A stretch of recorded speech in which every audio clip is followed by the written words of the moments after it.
In manufacturing, their demographics have aged so much already that China is no longer the low-cost producer for any manufactured product. There is not a product that the Chinese make that cannot be made in North America at a lower price point. Now, you have to build the industrial plant first. So I don't mean to suggest we can flip a switch and it's all here tomorrow. Right. But it does mean that anytime there's a hiccup in the Chinese system for any reason and somebody relocates, they never go back, because it's better with a shorter supply chain, with less energy, with less transport, with more efficient labor closer to home. There's not a sector where that doesn't work. And then in terms of industrial commodities, kind of an echo of what's going on with energy markets, they have to get it from a half a world away. They can't go at it and get it themselves. They are completely dependent upon the globalized system as enforced by the American Navy. So any of these issues by themselves are country killers, independent of the demographic situation. Right. And in the short term, I think we're seeing the whole system go belly up. I think it's safe to assume that most people have relatively formed opinions about whether the COVID vaccine is the way to go or natural immunity is the way to go. But I think if we're all really being honest with ourselves, we will admit that people on the other side of that divide have some relevant points that are worth discussing. And we certainly know that if you have both, you're in better shape. Neither of those are options in China.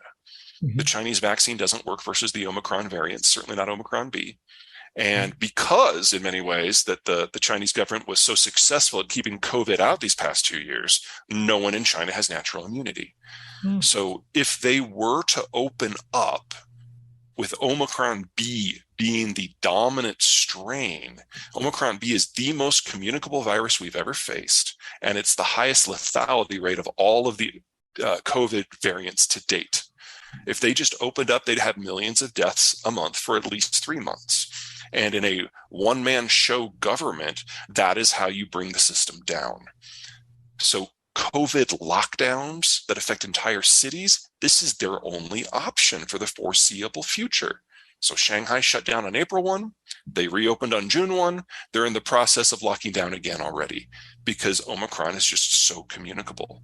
Masks don't stop it sufficiently. What is China if it's not a manufacturing center? Because that's all they have left. And now that is leaving very, very quickly. I think Apple's the best example there. Apple is the American company that has ignored the writing on the wall the most. And every time there's been a health issue with COVID or a trade war with Trump or Bernie Sanders coming out and beating the trade drum, every time something has happened, an explosion of genocide in Zhejiang, the crackdowns in Hong Kong, they've ignored it and they've doubled down. So they are the American company most committed to China. Over 90% of their supply chains within China now.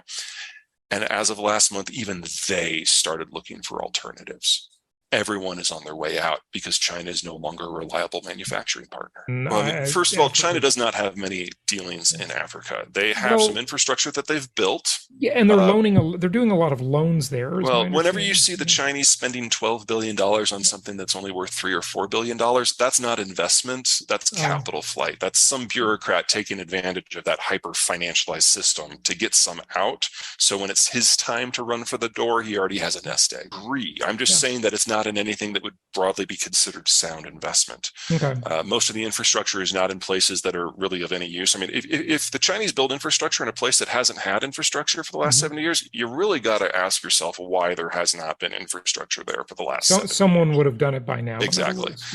Now they are investing in some resource production zones, absolutely, but again, they're overpaying for them. So the Chinese are doing no refining and they're doing no manufacturing in Africa. So they're actually not taking the African labor force and bringing it up a notch at all. And if they want unskilled labor, they've got that closer to home in a place like, say, Cambodia.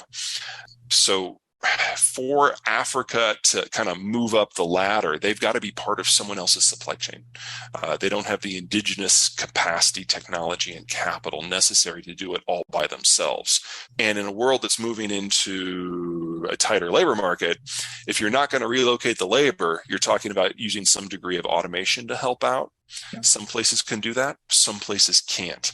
But it's difficult for me to see kind of a neo-colonial manufacturing system set up to tap unskilled labor on a different continent, especially a continent that has as riven geographically as Africa. So the basic transport issues are very, very difficult. It would be cheaper to do more automation in a closer economy. So in the case of Germany, that's probably going to be Poland. In the case of the United States, that's probably going to be Mexico and Colombia. In the case of China, that would probably be Southeast Asia. It is different and probably not in the way that most people are thinking. I'm not overly concerned about automation being a giant job destroyer. Remember, the Zoomers are the ones who are coming in, the smallest generation we've ever had, and they're not millennials, they're not social, they're antisocial, and they're very loyal workers. They're very nervous people because they were raised by Gen X to be told that the future was a dark place where you will have no power, because that's what it has been for us to this point.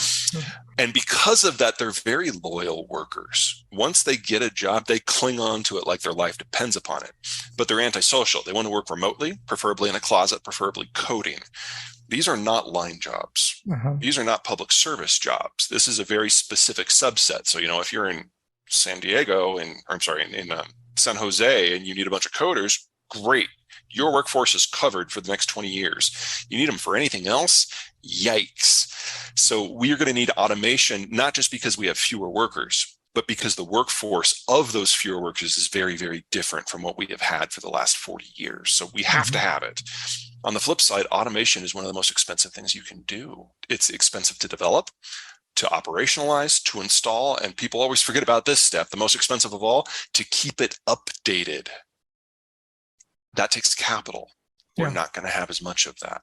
So this wrestling over what little bits of capital are left is going to be huge.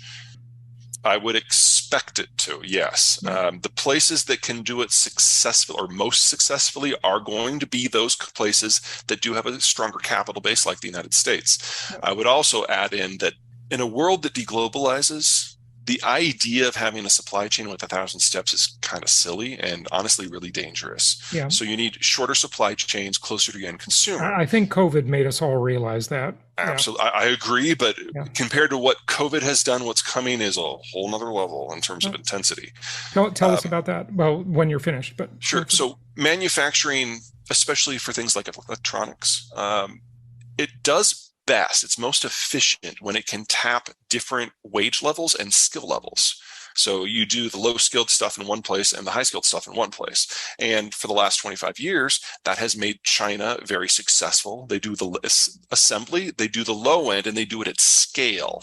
So they can then have the intermediate and the higher end parts elsewhere in East Asia or maybe even in North America. And there's a lot of back and forth, and the average manufactured product crosses a border at least 100 times. Even in automotive in the United States, if you're taking each individual piece, you're talking like 25,000, maybe 30,000 border crossings. It's massive. Oh my gosh. In the world we're moving to, that's going to be harder to do. But the United States has Mexico. So we've got 130 million Mexicans, 35 million northern Mexicans very proximate to the border, and we can still play in that old style manufacturing. At the same time, we have the best capital structure to bits and pieces moving into the new style. And the consumer base is right here, both in the United States and Mexico. So having that everything proximate and co-located, that's going to be kind of the big mix of factors that generate outsized success. You're not going to have that in Asia, because the consumption base is gone and the labor structure is now too expensive. And if you break down maritime transport safety, those border crossings are more difficult, because in the United States, it's a land border with a country we broadly trust. In East Asia, almost all of it is by sea, and the Chinese are making a point of being a bag of dicks at sea. So the very concept that you can have a maritime trading system in a country where China is either rising or falling is a bit of a reach.